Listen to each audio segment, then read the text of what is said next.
والهجرة الانتقال من بلد الشرك إلى بلد الإسلام. والهجرة فريضة على هذه الأمة من بلد الشرك إلى بلد الإسلام، وهي باقية إلى أن تقوم الساعة. والدليل قوله تعالى: إن الذين توفاهم الملائكة ظالمي أنفسهم قالوا فيم كنتم؟ قالوا كنا مستضعفين في الأرض. قالوا ألم تكن أرض الله واسعة فتهاجروا فيها فأولئك مأواهم جهنم وساءت مصيرا.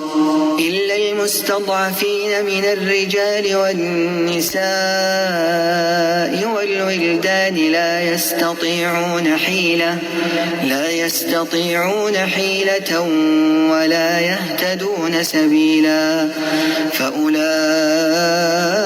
عسى الله أن يعفو عنهم، وكان الله عفوا غفورا.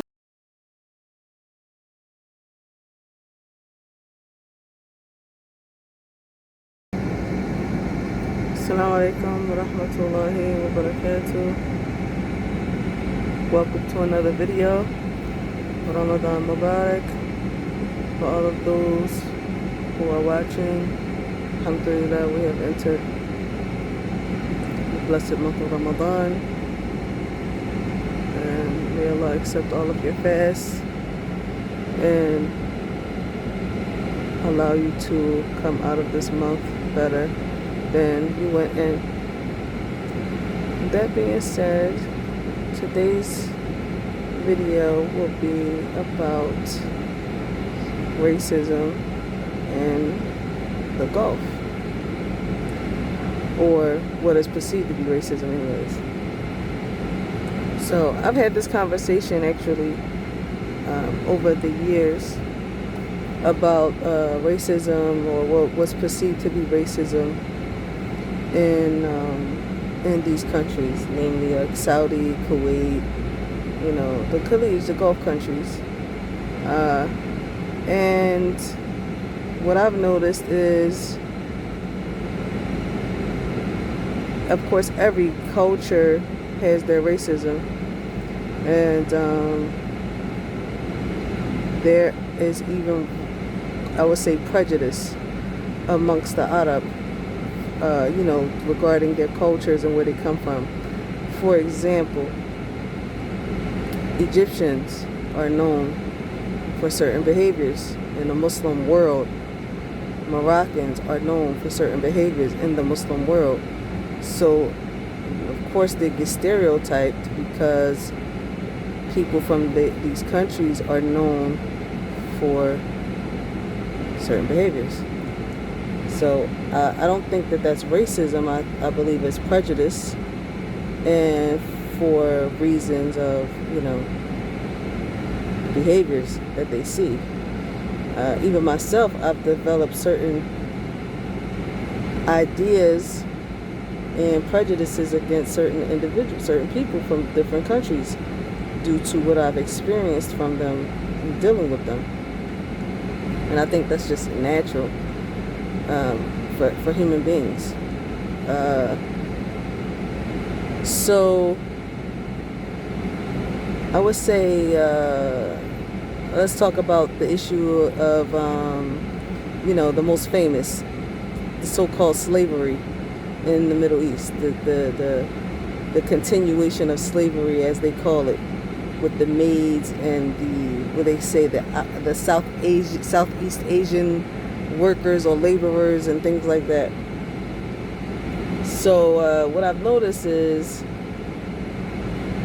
the labor market in the Middle East, in this region, is largely Southeast Asian. Now, these people are very well skilled, but because of their economy and where they come from, coming from India or coming from Pakistan, they're skilled labor, but their passports and their economy does not allow for them to make what a Westerner would make in the labor industry. Now, this is some little known facts to Westerners. Labor jobs, carpentry has always been a job that paid low wages in the whole world, period, even in the West, until the period in the age of the plague of Black Death. Okay, the Black Death plague that ravaged Europe for centuries, or a few centuries, changed the labor pay rate. Okay, and the reason why that happened is because so many Europeans had passed away, and no one wanted to come out of their homes to work due to fear of dying from the sickness. So therefore, the rich people who had properties that needed to be maintained, they had to pay double and even triple for those laborers to come and work. And once the Black Death, of course, had passed and it wasn't affecting people anymore, laborers were not going to go back to that menial pay that they used to be paid. Laborers and, contractors or carpenters and things like that, they got used to that pay. So, of course, the West, most of the West, I'll say like Australia and things like that in the Americas, I'll say North America, sorry, being British colonies, of course it carried over into the Western countries, the New World. It carried those same structures and principles and rules for the labor pay spilled over into the New World. So for those who are, who criticize the East for not paying more money, or they're saying that these people are working for slave labor and blah blah blah, there's a history behind it. The rest of the world, they didn't catch up. Okay, they didn't catch up, and those jobs were always, low pay, low rate jobs. That's just the reality. So, and then in addition to the in addition to the economies that these people come from, they are not paid the same. You can't judge off of how America just pays everyone the same, no matter what country you come from, blah blah. Those are America's rules. That's the Western rule. It doesn't matter what your background is, what your nationality is. We're going to pay you the same. Everyone the same across the board. Those are Western principles. You can't judge the East based off of that. If that was the case, for example, the British generally get paid more money than Americans. Why? Because their currency is over ours. I don't know if you knew that or not, but that's the reality. In the school I was working at in Saudi Arabia, the British got more money than us. I think their salary was almost double. It was almost double our salary. So I didn't scream racism or that's unfair. I understood it, because a Westerner was being paid over me due to it being more expensive in England. It made 100% sense. So that wouldn't be racism, and it's not slavery, because these people come here in droves, and the Gulf dinar, dirhams, Saudi riyal goes a long way in their countries, and they're building homes, and they have a network, and they have a system in how they survive over here, how they work together, how they live.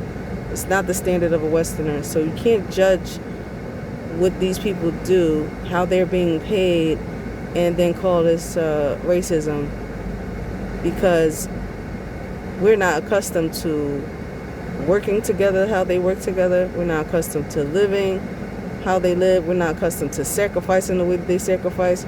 We don't have their mind. We never will have their mind. We don't have their culture. So there's a lot of different perspectives to consider when you think about, well, when people want to call out racism, why are these people being paid so low or whatever. The money stretches in their countries. Okay, so then you have that. So let's talk about the companies that bring these people over. For example, you have Indian recruiters, Pakistani recruiters who cheat their own people. You have foreign companies in the UAE that recruit their own people. They scam them. I always share news articles about this kind of stuff. They scam them. They take their money for a job placement. They bring them over to the UAE. They put them in horrid conditions and make them work sometimes without pay. These are not Emiratis that are doing this to them. But if when news gets out that this happens in the country, Emiratis are automatically blamed for it, which is it's quite strange to me. Okay, they are being abused by their own people. Actually, the Africans do it too. They trick and lure their own women over here. They tell them that they have jobs for them, and then they lure them into prostitution. The Bengalis do the same thing. I don't know if you have seen other videos, but I always see cars on the ground advertising women that are half dressed for like massages or things like that. I'm like, what is this? Okay, they got something going on here. They got something going on. They throw the cards on the ground for the men to say, okay, I'm going to go to this location and get me a massage, but Allah knows best if it's really a massage. They're advertising though. It's not Arab women on it, and it's not Arabs running it. So that's something also to consider. People are going to do their corruption, but because it goes on in a particular country, it doesn't mean that the government is pleased with that. It doesn't mean that they are 100% aware of all of the antics that the foreigners are up to. They do crack down and bust these individuals. Those are also being reported in the news. I share these things in my Hijrah group just to give insight and information, because those who are on the outside looking in, they don't know what's going on over here. They have absolutely no clue. Speculation, and you listen to Western news, who also don't have a clue, nor do they care about the truth. They manipulate us, with our own news in our own countries. So, of course, they're going to give false information on another country that they're not even a part of, or that they're not even in the place. So you have that issue. Then you have, of course, you have the Asians who they say, the Arabs they're racist, they're the worst people, blah blah blah blah blah. And then you have those, mashallah, those Pakistanis and Indians who they say, I love this country. I've been treated very well here. The Emiratis are good. Those who live in Saudi, the Saudis, I love this country. May Allah, they make dua for them because they've been treated well. So, in any scenario, in any country, you're going to meet people who are bad, who are rude, who are even racist. But that's not the standard. Some other observations in Saudi Arabia, for example, I would always see Saudis locking arms with dark. I don't know if they were Arab or if they were Africans, but I believe some of them were African. Some of the Saudis are very, very dark. Even if they had African descent, they've been there some generations. Locking arms with them, walking side by side with them, taking them as friends. And by me mixing with the Saudis, what I noticed from them is that they like good people. And they don't open up to everyone. They want to make sure that you're a good person. I've experienced this firsthand in my international school. When I was talking to a Pakistani lady, a Pakistani lady came up to me, a sister, she was a colleague of mine, a fellow teacher. And I was talking to one of my Saudi friends in the hallway, And this Pakistani sister came up to me, and once she left, my friend was like, she good? Tayyiba? She's okay? She's a good person? So I was like, yeah, she's fine, she's good. But they wanted to know if she was okay before they even attempted to try to talk to her. And this sister, she wasn't dark, she was a light Pakistani. But they want to know, is she good people? Because if not, I'm not even going to waste my time. They don't like evil people. They don't like mischievous people. If you're good and they like you, you got a friend for life. If you're bad, you got evil characteristics, they're going to stay away from you. They're not going to embrace you. Okay? Everything is not racism. You have some people who are treated badly. You have some housemaids that get treated badly. But for the most part, the housemaids love to come to the Gulf because majority of them get treated well. They get treated well and they get embraced like family members. That's just reality. They get embraced like family members.